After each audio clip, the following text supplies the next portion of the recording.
Je vais m'attaquer à un gros morceau, si je puis dire.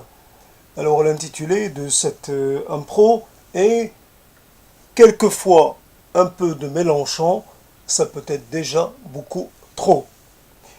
Il est vrai que il y a quelque chose qui dit qu'il faut parler, comment dire, de façon assez, qu'il faut essayer de pratiquer une certaine non pas rarification, mais un certain contrôle de la parole. Il y a des gens euh, qui parlent trop, qui parlent de trop nombreuses occasions, ils parlent de tout, des sujets qu'ils maîtrisent et des sujets qu'ils ne maîtrisent pas, des sujets pour lesquels ils ont des a priori totalement injustifiés, avec des arguments sans arguments réels. Il y a des gens qui interviennent avec comment dire, une vision presque idéologique. Ils ont une lecture idéologique qui ne correspond pas à la situation réelle et que, évidemment, un peu de bon sens suffirait à leur démontrer qu'ils sont dans leur tort, qu'ils n'ont pas raison du tout.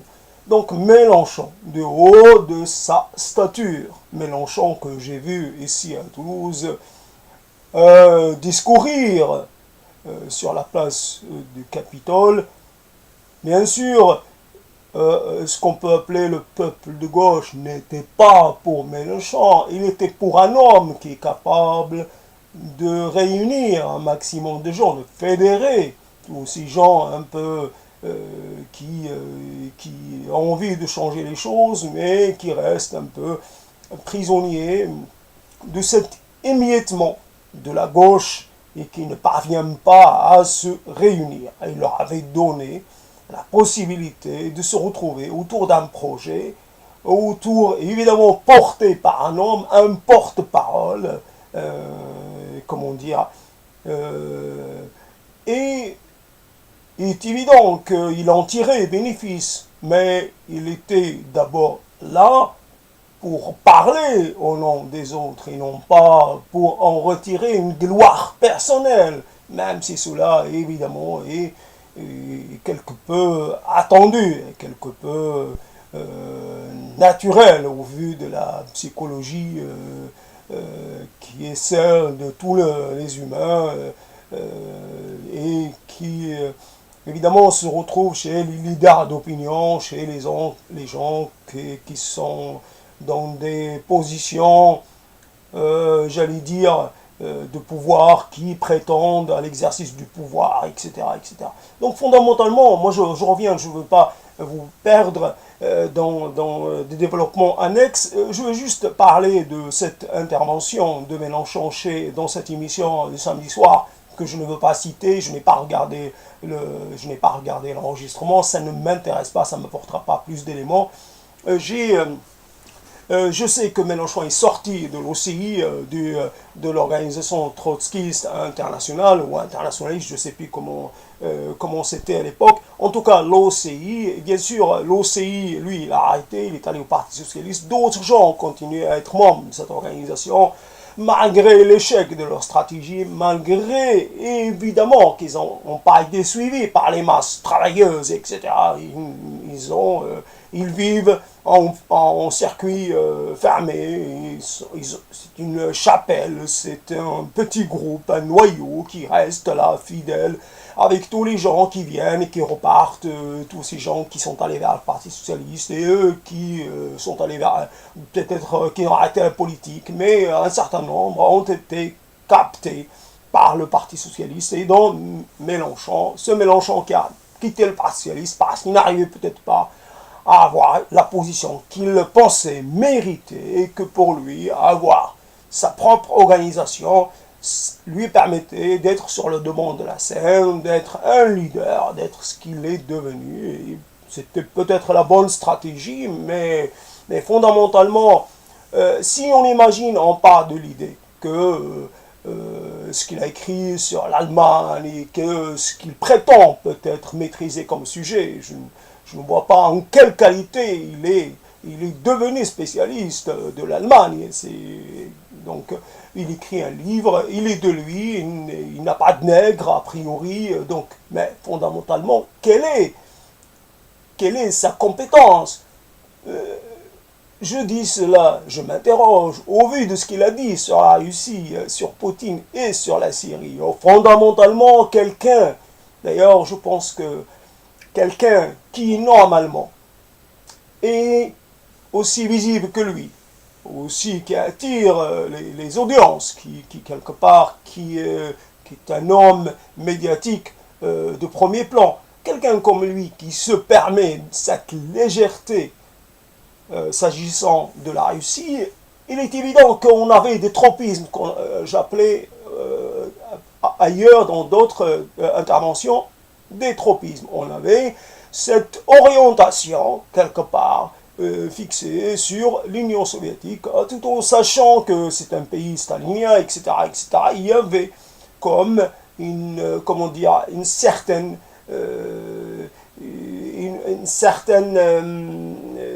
comment dire, un certain attachement, et que quelque part, vu que l'Union soviétique a passé beaucoup de son temps d'existence à se défendre vis-à-vis des agressions, vis-à-vis de ce que moi je peux appeler le refus de reconnaissance de la part des États-Unis, que quelque part d'Amérique, et que quelque part il y avait ce refus de légitimer ce gouvernement qui a fait que on a essayé par tous les moyens de le déstabiliser, de le faire disparaître, et que donc tout ce qui est guerre froide, c'était encore une manière pour permettre à ce pays, pour ne pas permettre à ce pays d'exister, à ce régime d'exister, cette politique d'avoir la chance de se pérenniser. Donc fondamentalement, les États-Unis d'Amérique ont réussi, à travers la course aux armements, à travers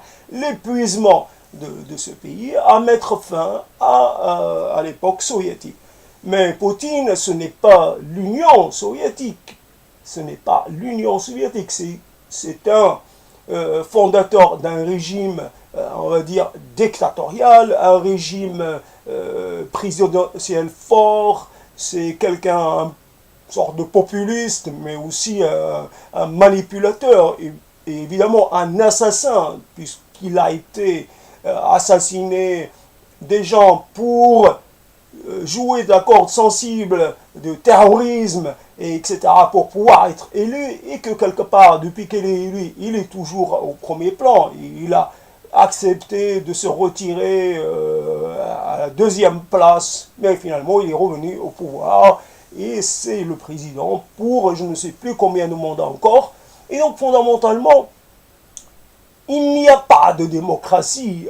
Si quelqu'un qui espère construire une 6e république qui sera encore plus démocratique que la 5e, qui permettrait peut-être d'éviter la concentration des pouvoirs dans les mains d'un président, c'est-à-dire de donner un plus grand rôle au Parlement, qui est la représentation populaire, qui est le lieu de l'expression de la volonté populaire. Et donc, quelque part, si on estime que ce pays est un pays gouverné par un pouvoir qui n'est pas légitime, puisque c'est un pouvoir qui est capable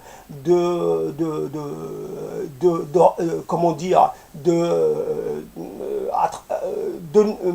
manipuler les électeurs, de falsifier les résultats des élections, un pouvoir qui a les moyens d'orienter le vote des électeurs, mais aussi de faire pression sur les électeurs, etc.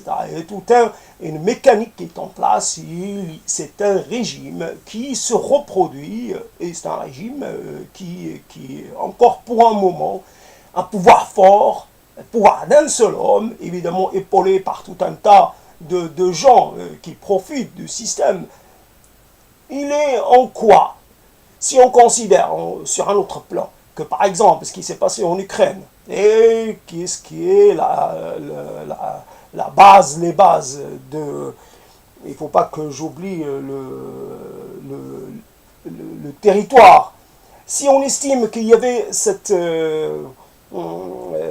ça se voit que j'ai des trous de mémoire. Donc, acceptez avec moi que j'ai ce trou de mémoire. Mais ce que la Russie, en fait, a récupéré, qui est pour essayer de sortir du piège ukrainien, c'est-à-dire avoir les bases en mer Noire, avoir des bases et de dépendre de la volonté, avoir sa flotte principale, je pense, et dépendre de ce qui est de la volonté de l'Ukraine, donc être en danger de supporter, enfin, danger d'être mise en chantage. Donc, quelque part, il fallait récupérer ce territoire de la mer Noire, si j'arrive pas à retrouver le nom. Mais fondamentalement, donc si on estime après que la Russie déstabilise l'Ukraine à ce point, cela aussi est déjà un élément qu'on peut souligner.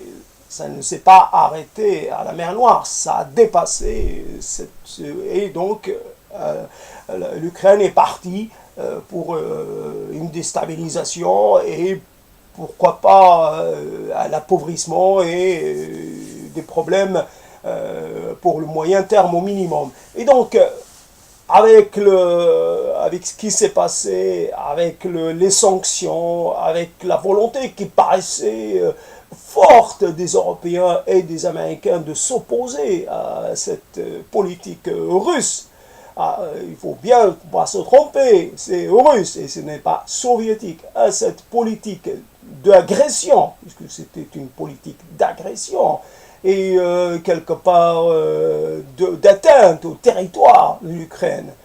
Et fondamentalement, donc, les sanctions, le rejet, la mobilisation, les menaces, etc.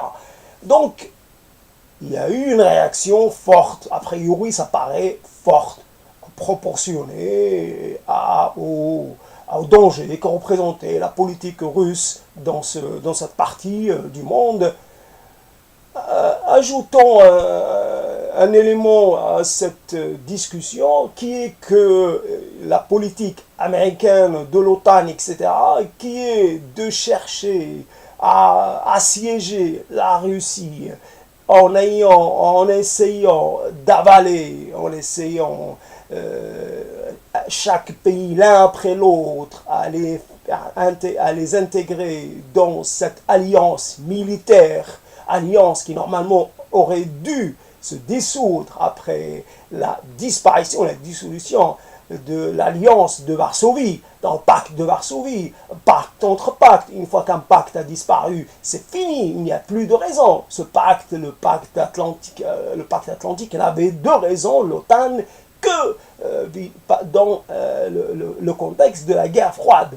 Donc on a maintenu ce pacte et on essaie de l'élargir dans un mouvement d'étranglement quelque part. Dans le mouvement, il s'agissait d'une politique continue quelque part de mise en danger de la Russie en essayant de lui, enfin, à la rigueur, on aurait pu essayer d'avoir les voisins, faire en sorte que les voisins soient dans une position de neutralité. Non, on essaie que les voisins, Pologne, etc., les pays baltes, etc., on essaie de les avoir dans cette alliance pour, quelque part, c'est une sorte de continuité de la guerre froide. Évidemment, tant que l'OTAN existait, c'est peut-être la tradition. On ne sort pas de sa raison d'exister. Sa raison d'exister, c'était d'attaquer ce territoire encore et toujours et d'essayer d'extirper, je ne sais pas ce qu'il fallait extirper, les Russes, puisque les Soviétiques ont disparu, je ne sais pas ce qu'il y avait. La Russie, en tout cas, c'est obligatoirement une puissance moyenne, de par évidemment ses capacités économiques et ses capacités humaines. C'est une puissance moyenne voire très moyenne. D'ailleurs, les défaillances de son économie sont là pour en témoigner. Il n'est pas possible de considérer que la Russie puisse constituer une menace au niveau sur le moyen terme, encore moins sur le long terme. Il faudrait peut-être regarder du côté de la Chine, et là, peut-être on va nous la rejouer guerre froide de nouvelle façon. Mais en tout cas, s'il y a une puissance qui monte, c'est la Chine, c'est l'Inde, et non point la Russie.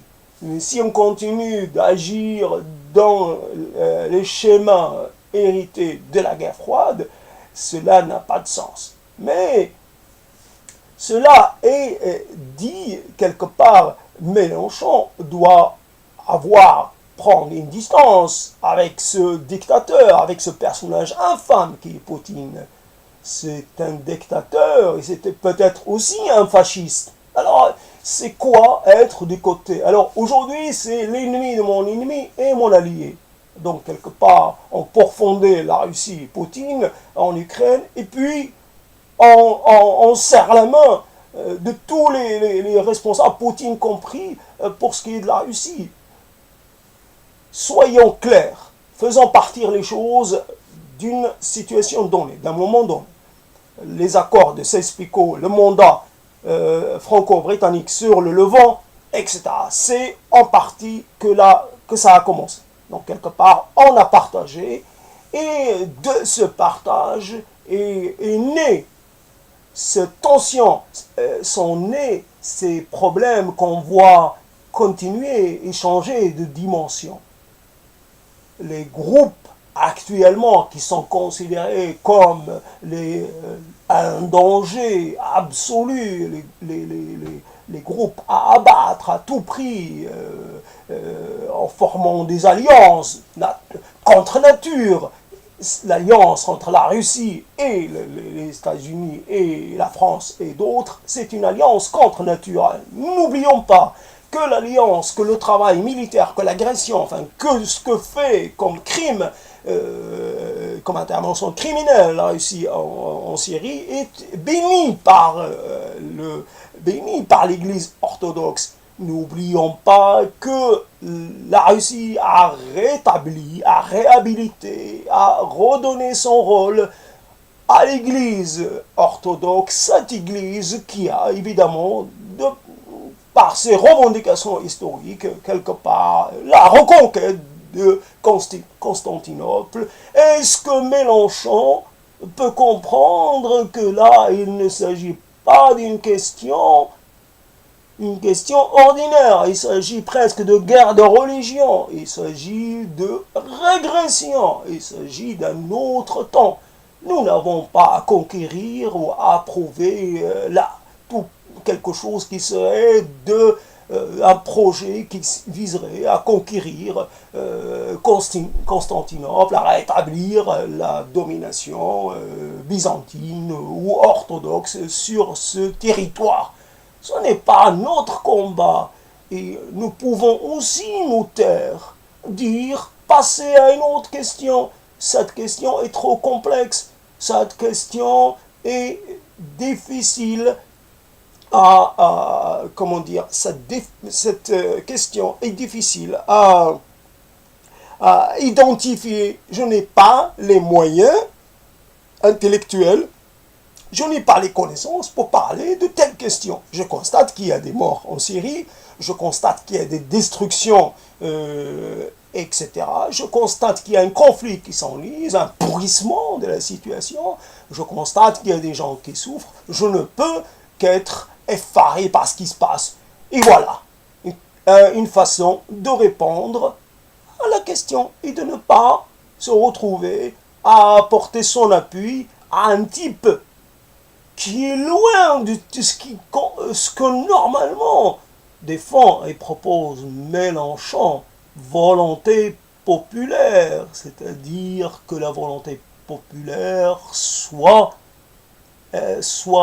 en avant, que quelque part les citoyens se saisissent du pouvoir, qu'il y ait une émancipation populaire, qu'il y ait une accession de la population à la gestion, que la population ne soit pas représentée par des technocrates ou par des gens dans le métier et la politique, que quelque part il y ait une participation beaucoup plus massive des gens ordinaires dans la gestion de leurs affaires, qu'il ne s'agit pas de donner ce rôle à des professionnels, que quelque part le pouvoir doit être entre les mains des citoyens, et ces citoyens sont en dernier recours ceux qui délèguent ou ne délèguent pas, ceux qui conduisent ou reconduisent ou ne reconduisent pas. Voilà quelque part ce que c'est qu'un gouvernement, ce que c'est qu'une démocratie populaire quelque part. Alors on pourrait récupérer ce terme pour notre usage et non pas dans la signification, la conception qu'on avait, les régimes soi-disant socialistes, ces régimes staliniens qu'il y avait en Europe de l'Est. Fondamentalement, donc, Mélenchon se trompe, et se trompe lourdement. Ça ne justifie rien, ne justifie qu'on soit du côté de Poutine, parce que Poutine va éliminer une organisation que nous réprouvons. Poutine, obligatoirement, soit quelque part, il y a des choses qu'on ne perçoit pas. Il parle de propagande. La propagande, c'est peut-être un mot qui connotait ce qui dit le travail normal que fait tout le monde pour défendre sa cause.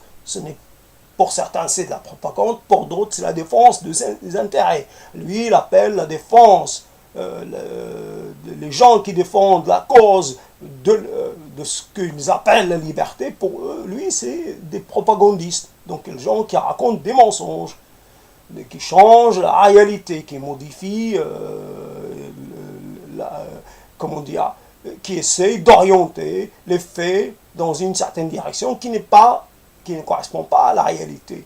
J'ai rencontré un Syrien qui habite à Toulouse depuis plus de 30 ans. Je l'ai rencontré. Il me dit, voilà, j'ai perdu, je ne sais pas combien de maisons, des usines. C'est quelqu'un qui a réussi à se constituer une situation là-bas.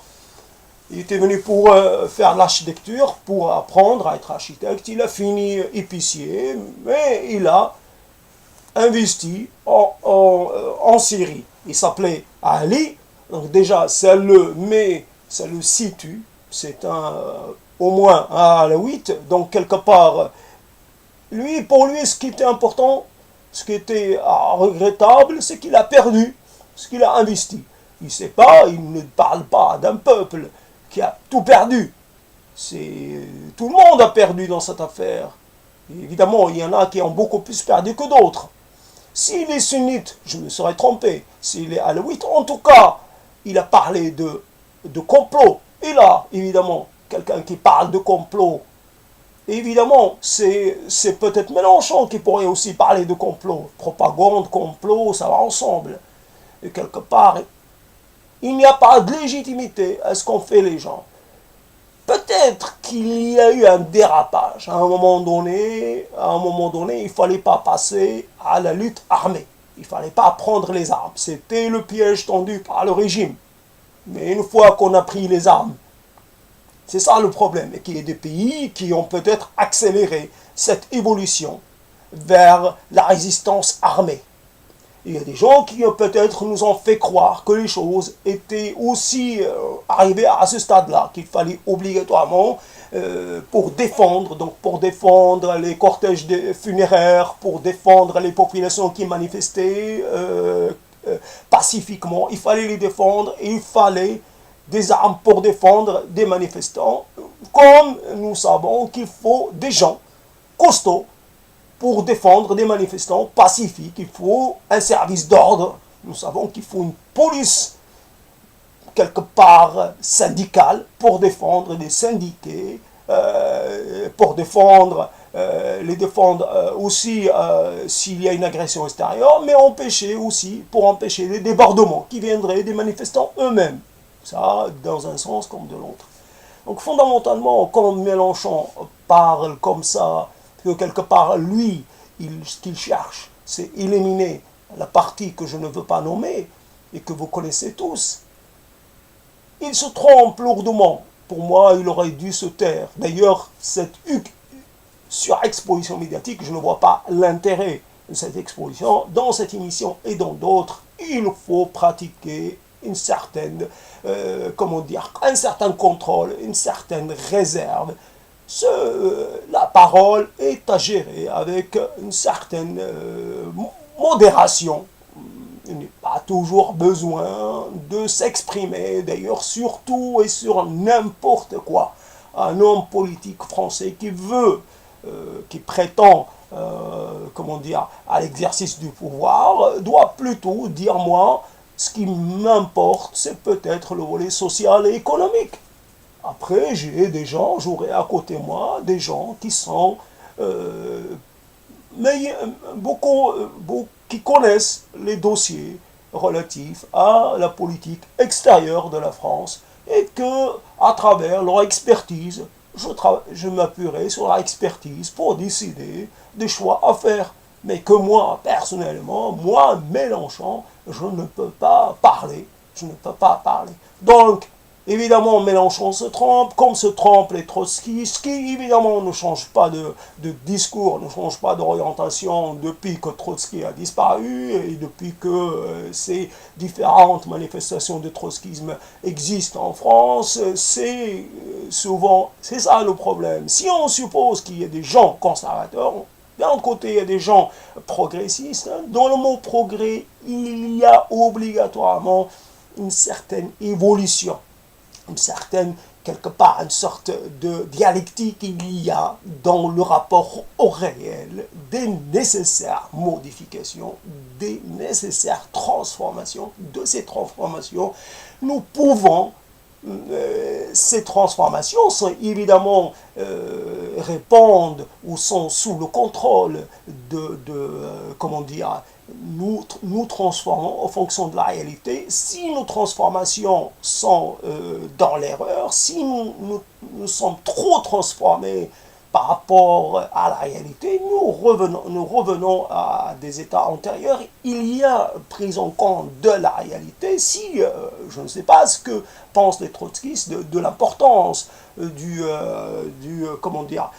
secteur des services. Si on n'est plus dans l'histoire du système productiviste, quelque part du système industriel, où il s'agissait de défendre les ouvriers, la part des ouvriers, la part des producteurs dans l'économie a certainement régressé. D'ailleurs, les ouvriers sont plutôt du côté de l'extrême droite, en certaines mesures, ou peut-être s'abstiennent aussi. Ils ne sont pas du côté des trotskistes. Si à un moment donné, on défend une classe et que cette classe ne veut pas de vous, il y a comme un problème. Donc Mélenchon, par ses préalables, par ses a priori, cette orientation. Donc fondamentalement, revenons sur ces spécos. Donc quelque part, une fois le Empire ottoman défait, une fois que le califat a disparu, donc les deux pays ont fait ce qu'ils voulaient, ont divisé, ont donné à certaines communautés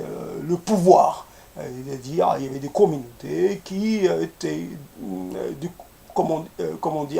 se sont saisies du secteur de l'armée. Ils sont devenus, se sont engagés massivement dans l'armée, ce qui fait que cela a donné, une fois les mandataires partis, sont saisis de pouvoir, et il y a eu toute une série de coups d'État et instabilité chronique. Après, avec ces partis de la Renaissance, il ne faut pas l'oublier, partis de la Renaissance arabe, partis frères qui partagent quelque part la même origine. Michel Aflaq, un chrétien oriental, un chrétien arabe qui, lui, quelque part, essaie de dépasser le problème religieux. Évidemment, si on dit il y a les musulmans et les chrétiens, on divise. Donc si on dit il y a les arabes, qu'ils soient chrétiens ou musulmans, ils partagent d'abord cette arabité. Donc la Renaissance arabe prétendait l'unification, à la réunion de tous les Arabes, parce que c'est considéré comme une nationalité. Et donc ces deux partis, je ne sais pourquoi ils sont devenus des partis ennemis, et quelque part leur confrontation aussi a conduit à ce que par exemple la Syrie se retrouve alliée de l'Iran dans la guerre qu'il menait contre l'Irak. Et donc ces partis-là, ce parti de la Renaissance irakien n'a été défait, n'a été jeté hors de la scène de l'histoire que suite à ses propres erreurs et suite à des manœuvres, je n'ai pas envie d'utiliser le terme complot, des manœuvres qui l'ont précipité dans un piège, évidemment, et quelque part, on a fini par isoler, on a fini par miner ce pays et ce pouvoir, et il a été facile à détruire. Je n'ose imaginer, s'il n'y a pas eu l'intervention, qu'est-ce qu'on aurait eu à Irak encore une dynastie, comme on dit, dynastie présidentielle, et quelque part comme une contradiction dans les termes, mais une monarchie présidentielle, et donc quelque part on aurait eu la continuité du pouvoir, on aurait eu un fils, ou puis un deuxième fils, etc., et ça serait continué. Donc ces partis de la Renaissance sont devenus des, comment dire, ils ont été incapables d'instaurer un semblant de démocratie, de permettre à la société civile de s'exprimer, des partis fascistes, obligatoirement fascistes, qui monopolisent le pouvoir, qui répriment toute velléité d'opposition. Et on se rappelle ce que faisait le régime syrien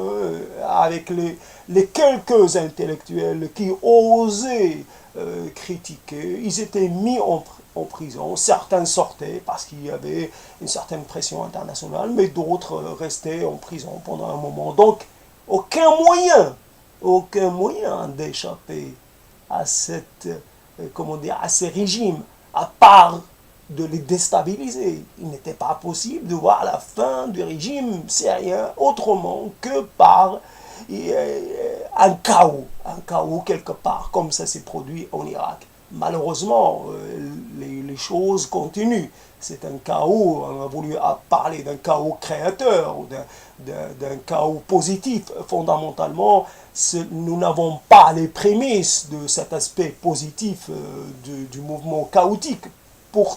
Nous avons d'énormes réserve sur l'avenir de ce pays qui s'appelle l'Irak, menacé par l'éclatement, et cela n'a pas cessé. Le mouvement dont je ne veux pas citer le nom n'est que le dernier avatar, et quelque part cela continue parce qu'il y a eu une culture de la violence. Si ce mouvement est ultra violent, c'est parce qu'il y a une culture de la violence. Culture d'abord qui vient de très loin, qui vient de très très loin, et que quelque part les régimes précédents c'était des régimes qui érigeaient la violence en tant que système de gouvernement. Violence contre les individus, contre les groupes. Rappelons-nous de ce qui se passait à Hama, où il y a peut-être eu 20 000, 15 000, peu importe, il y a un chiffre de 40 000. Parlons plutôt de 15 000, 12 000, en tout cas ça fait un certain nombre, ça fait des drames pas possibles, parce que quelques milliers de gens tués, c'est des dizaines, voire des centaines de milliers de familles touchées, et ce n'est pas rien. Et donc cet écrasement de la révolte de Hama est aussi une démonstration. Il n'y a pas qu'en Irak qu'on a écrasé des révoltes, aussi en Syrie. Donc fondamentalement, une fois que la Syrie était sortie du Liban, une fois, bien sûr il y a le Hezbollah qui est toujours là, une carte, mais fondamentalement le Hezbollah ne cherche pas à détruire Israël, il est plutôt dans une sorte, j'impose un rapport de force, et puis voilà, il cherche plutôt à... c'est son territoire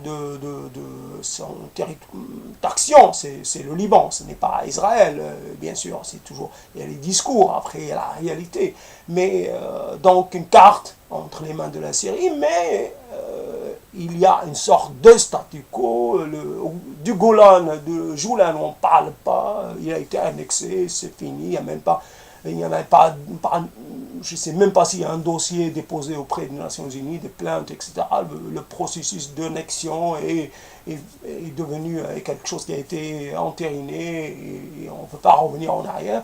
Donc fondamentalement, le régime, de temps en temps, Israël se rappelle, bon souvenir, comme on dit, de ce régime, en bombardant quelques installations, en lui montrant que quelque part, je ne sais pas, c'est des manœuvres d'intimidation, c'est peut-être un jeu macabre, sûrement, un jeu, mais c'est pas un jeu dangereux. Là, il n'y a jamais eu de réponse, malgré toutes les promesses, toutes les déclarations, jamais le régime syrien n'a répondu au bombardement israélien, que ce soit à la Beka, ils ont détruit peut-être les Scuds qui étaient dans le BK, les fusées en tout cas, il n'y a jamais eu même une attaque sur le palais présidentiel, voyez-vous.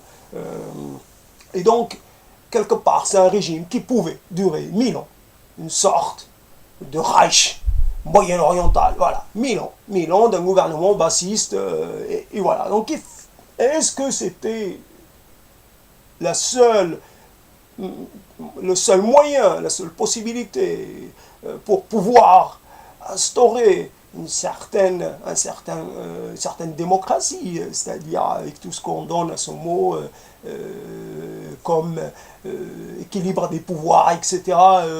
Je n'ai pas la prétention d'avoir la définition à proposer, une définition complète et pertinente, mais en tout cas, l'histoire comment dire, que le pouvoir ne soit pas monopolisé par une partie de la société, qu'il y ait des alternances, qu'il y ait une pluralité, voilà la démocratie, la pluralité de l'expression populaire, politique, etc.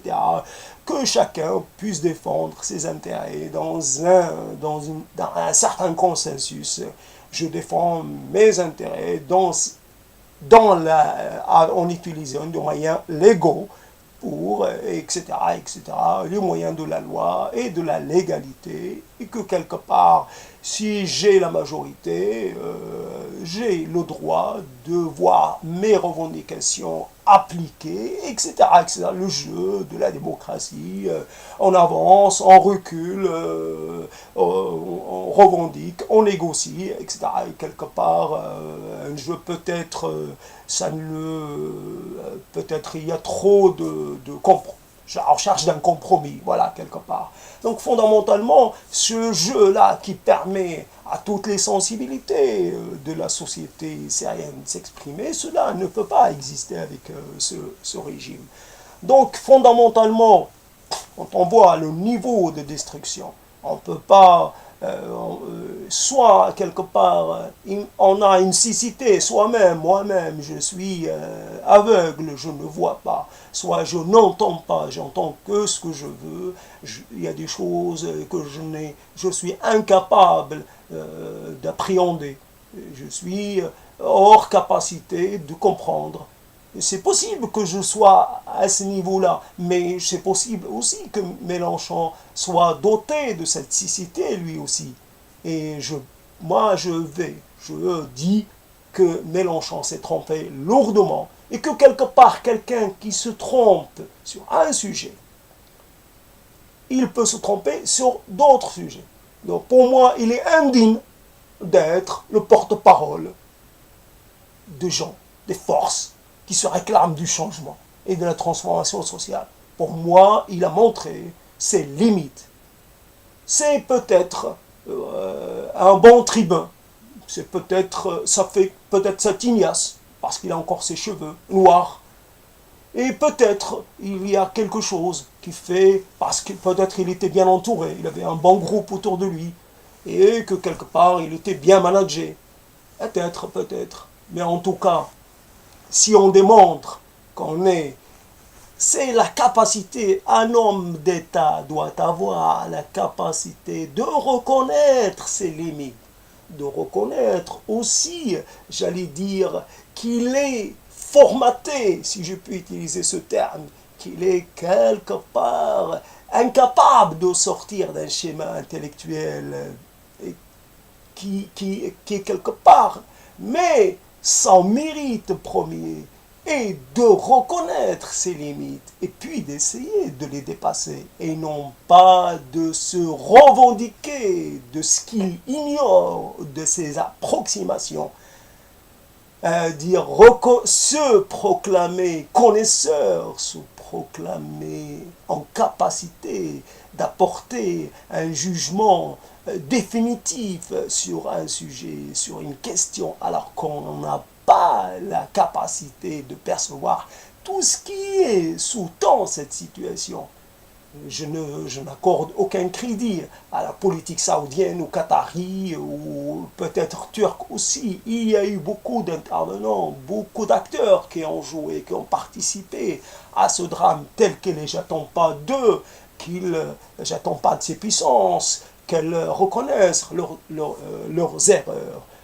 Moi, en tant que humain, simple humain, je me rappelle, j'ai assisté en tant qu'enfant, étant enfant, à un tremblement de terre, un simple tremblement de terre qui était léger. Cela, pourtant, a causé un énorme émoi, frayeur. Et donc, quelque part, quand on voit, je me rappelle, à Toulouse, on a des pigeons comme partout dans le monde, le pigeon bisé.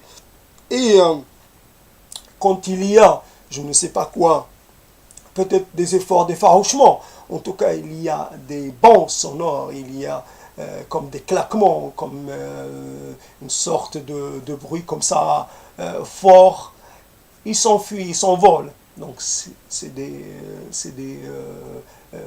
êtres qui sont sensibles à un bruit soudain et fort. Donc ça les effarouche, ça leur fait peur. Donc la réaction c'est de s'envoler, de fuir. Je me rappelle que les premiers temps où il y avait déjà les bombardements, je voyais s'envoler les pigeons de Damas. Je ne sais pas ce qu'ont devenu ces pigeons. Soit ils sont devenus sourds, soit ils sont morts, soit ils ont été mangés. Ces pigeons syriens. Cette histoire, comme elle a commencé, a commencé par ces pigeons effarouchés, et puis elle a continué. Peut-être que tous les Syriens sont devenus sourds, peut-être, polytraumatisés, parce que un bombardement, c'est autrement plus puissant peut-être qu'un séisme de faible amplitude. Un bombardement, c'est quelque chose qui vous touche au fond de vous-même, qui fait de vous un être peureux, un être peut-être sensible à tous les bruits, qui quelque part ne peut plus vivre en sécurité.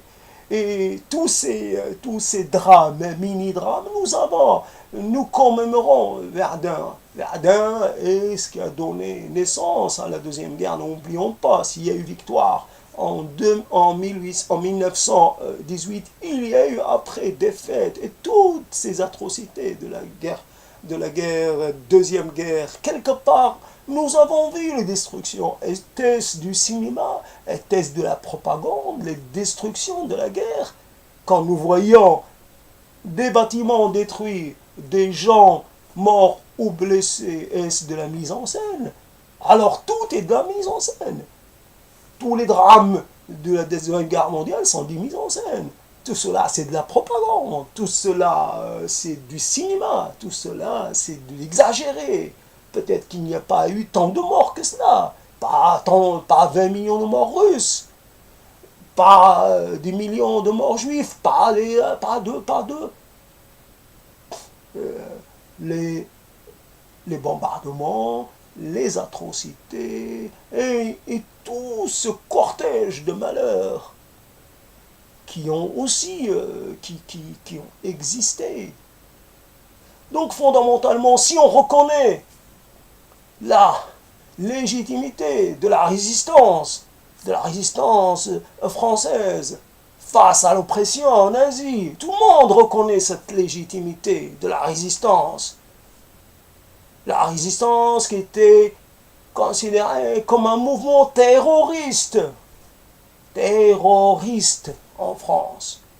Aujourd'hui, on peut considérer que le régime en Syrie a gagné, puisque dès le départ, bien avant le début des événements, je me rappelle qu'il y a eu 4 personnes qui ont été tuées par le régime et qui ont été comme ça exposées sur le sol, nus, comme des carcasses exposées.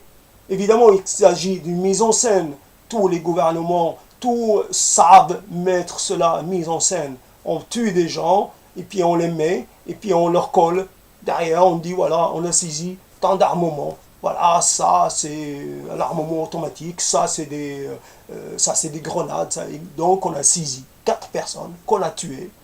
Évidemment, s'il y a des gens qui font des attaques, il vaut mieux d'abord les prendre vivants pour essayer de savoir d'où ils viennent, quelles sont leurs motivations, avec quelles personnes elles sont liées. Les tuer, c'est se priver de toute information. Donc on les a tués, on les a exposés comme ça, comme des cadavres. Voilà, et allez voir, aucune dignité, rien.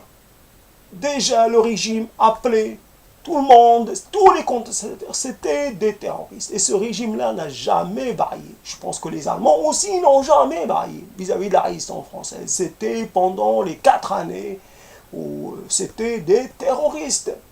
Rien d'autre. Aucune considération, aucune estime.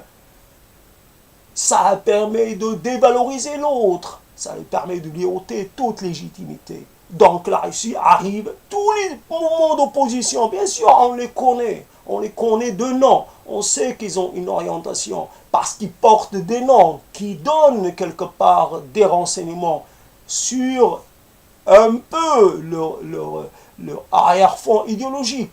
Mais c'est une réalité, nous ne faisons pas comme on dit, ne faisons pas la paix avec les gens qu'on choisit, nous faisons la paix avec les gens qui veulent faire la paix, si on peut dire. Et quelque part, on choisit aussi parmi les adversaires ceux qui sont les moins extrémistes aussi. Donc quelque part, le bombardement, parce que la Russie est allée exactement dans le même ordre d'idées, dans le même discours. C'est tous des terroristes, rien d'autre, quels qu'ils soient, peu importe que vous les considérez comme modérés, ce n'est pas notre problème. Nous, on bombarde tout le monde. On bombarde d'abord ceux-là évidemment, pour essayer de nouveau de créer un paysage clair et net. D'un côté, il y a un régime qui, lui, est défenseur d'une légalité, et puis d'un côté, il y a des ennemis avec lesquels il n'est pas possible de négocier quoi que ce soit. Donc, la seule autorité vers laquelle la communauté internationale doit se retourner, c'est le régime. Et de nouveau, le régime est rétabli dans sa légitimité. Et de nouveau, il peut revenir aux affaires. Et vas-y, pour je ne sais pas combien d'années, pour peut-être 30 ans, 40 ans, 50 ans, 100 ans, et c'est parti. C'est quelque chose qui aussi me laisse perplexe. Comment, par exemple, ce qu'on appelle les Occidentaux qui étaient opposés, qui avaient des discours assez offensifs vis-à-vis de la Russie en Ukraine, d'un seul coup, d'abord ils avalisent la position russe pour ce qui est, donc quelque part, ce Lavrov, ce maudit Lavrov est un stratège, est un diplomate hors pair, personne n'arrive à sa hauteur. Il a réussi à donner une orientation à l'action internationale. Il a focalisé sur les armements chimiques et par-delà même interdit toute initiative qui aurait visé, par exemple, à interdire tout survol sur des territoires, interdit, comment on appelle ça, ce qu'on a fait en Irak, a empêché l'aviation de bombarder des zones densément occupées par une population ou par des réfugiés, population originaire ou une population réfugiée. Ça aurait été des zones d'exclusion aérienne, voilà, j'ai retrouvé le mot. Et donc, voilà, j'ai retrouvé le mot aussi de la zone que la Russie a récupérée qui posait problème, la Crimée. Quand même, ça revient, la mémoire travaille, la Crimée. Et donc, on se rappelle, c'est Khrouchtchev qui l'avait cédé à l'Ukraine, et que quelque part, la flotte de la mer, Noire ne pouvait pas échapper. Quelque part, c'était logique que la Russie, d'une façon ou d'une autre, se réapproprie la Crimée.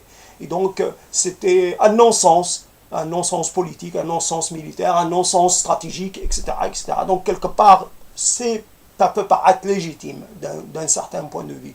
Donc, fondamentalement, pour ce qui est donc l'eau volée pour le restant de l'Ukraine, là, c'est beaucoup plus discutable. Et donc, quelque part, discours offensif, puis après, on négocie, on discute avec l'ennemi contre lequel on était quand même en conflit ouvert. On discute, on le reçoit, on lui serre la main. Et quelque part, puis, donc,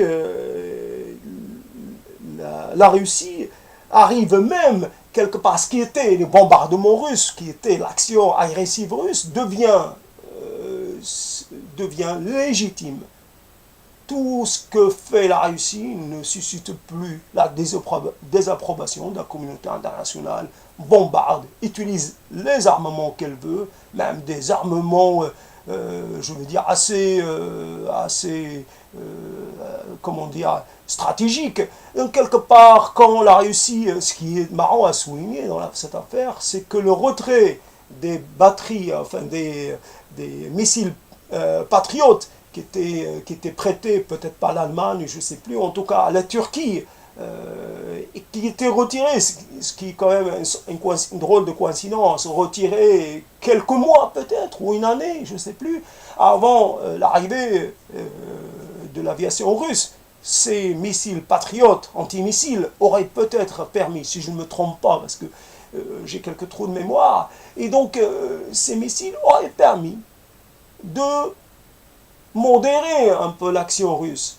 La Russie, par une manœuvre hautement, encore une manœuvre réussie, décidément, ces Russes sont hautement stratèges, sont capables de réaliser des prouesses, et ont quelque part réussi à piéger la Turquie, à l'empêcher d'avoir cette marge de manœuvre, cette Turquie qui a tant attendu pour avoir la zone qu'elle voulait aménager dans le nord de la Syrie pour essayer ce couloir humanitaire, etc. Et quelque part, c'est aussi l'Allemagne qui paye, puisque l'Allemagne aurait dû être, encore une fois, l'allié de la Turquie, non pas de l'Empire ottoman, mais l'Allemagne, l'allié de la Turquie, dans cette histoire, pour essayer de peut-être, l'Allemagne arrivera-t-elle à gérer tous les réfugiés, mais il y a encore des réfugiés qui attendent. Et donc, quelque part, on ne reçoit pas comme ça 1 million de gens, on les intègre pas aussi facilement, même si on a un besoin de population. C'est quelque chose qui n'est pas contestable. Là, l'Allemagne a besoin de l'apport d'un sang neuf. Évidemment, c'est très bien parce que là, c'est des Blancs qui arrivent chez des Blancs, donc quelque part, ça peut arranger tout le monde en fin de compte. Mais ce n'est pas des Érythréens, c'est des gens aux yeux bleus, aux yeux verts, aux yeux gris, mais pas aux yeux marrons. La plupart ne sont pas aux yeux marrons, donc pas de problème de couleur de peau, etc. Mais il y a donc cette absence de l'Allemagne. Encore une fois, l'Allemagne peut être géant économique, mais nain militaire, et ce qui fait qu'elle aurait pu peut-être participer à quelque chose. Vous rappelez que l'Allemagne avait cédé une partie de l'armement de l'Allemagne de l'Est, elle avait cédé à la Turquie. Il y a certainement une alliance stratégique entre l'Allemagne et la Turquie, mais là, peut-être qu'il aurait fallu passer à un autre stage. En tout cas, les atermoiements ou les retards de la Turquie l'empêche actuellement de jouer un quelconque rôle. Elle a été exclue. Et quelque part, elle sert peut-être de tampon entre l'Europe et les réfugiés. Voilà, elle joue de cela et c'est tout ce qu'elle a comme marge de manœuvre. Elle n'est plus un acteur militaire, elle est juste un acteur politique en quelque sorte. Et voilà, donc la Russie a gagné, Poutine a gagné, ce maudit Poutine, ce tueur, cet assassin, n'oublions pas les attentats de Moscou, du tramway, etc. N'oublions pas ce qu'il a fait en Tchétchénie, n'oublions pas que c'était ces attentats qui ont légitimé l'intervention en Tchétchénie, en fin de compte, la mise, comment dire, la récupération militaire de la Tchétchénie et aussi l'arrivée au pouvoir de ce méchant homme. Et donc, fondamentalement, donc, quelque part, être du côté de Poutine parce que on est contre une organisation, cela ne justifie en rien.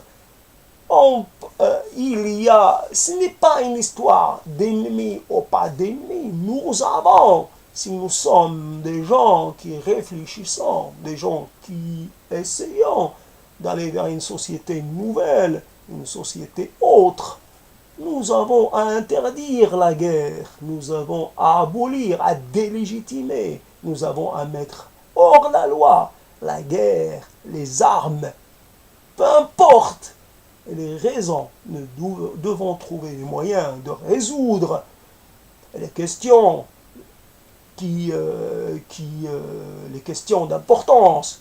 Nous trouvons des moyens pacifiques et non pas des moyens militaires. Et quelque part, résoudre un problème important en écrasant encore une fois la violence. Ce cycle de la violence, évidemment, ne va pas s'arrêter avec l'écrasement de ce groupe-là. Cela va continuer. Et voilà, donc quelque part, adieu Mélenchon, adieu cet espoir né de ce front de gauche, et adieu peut-être ceux qui ont porté la 6ème République.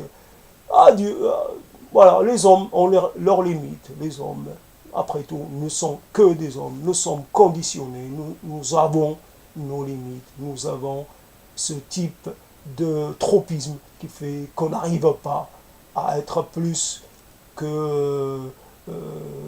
nous avons cette fidélité quelque part à notre formation initiale. Nous avons nos préférences, comment dire, nos inclinations. Et pourtant, pour réussir à être un véritable homme d'État, il faut aller au-delà de ses convictions, essayer d'écouter les autres, ce qu'ils ont à dire, sans a priori, dans un esprit ouvert, dans un esprit dialectique, j'allais dire. Être à l'écoute, écouter avant de juger, et surtout ne pas juger. Ne pas juger, encore moins en méconnaissance de cause. Et l'ennemi, s'il y a un ennemi, reste l'ennemi. Même s'il est l'allié objectif, il reste l'ennemi.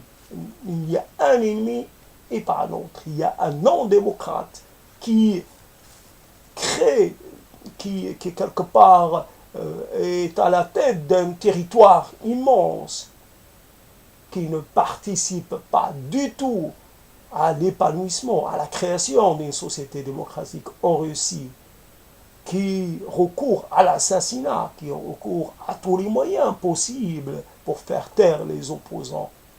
Nous n'avons pas du tout à nous revendiquer de ce régime. Nous devons oublier l'Union soviétique, nous devons oublier ce rêve, nous devons oublier tout cela et prendre en compte la complexité des choses. Il y a peut-être, comment dire, il n'est pas possible de se réclamer d'un camp contre l'autre. Ce positionnement, comment dire, alignement être véritablement un non aligné. Pour finir, voilà, les filles.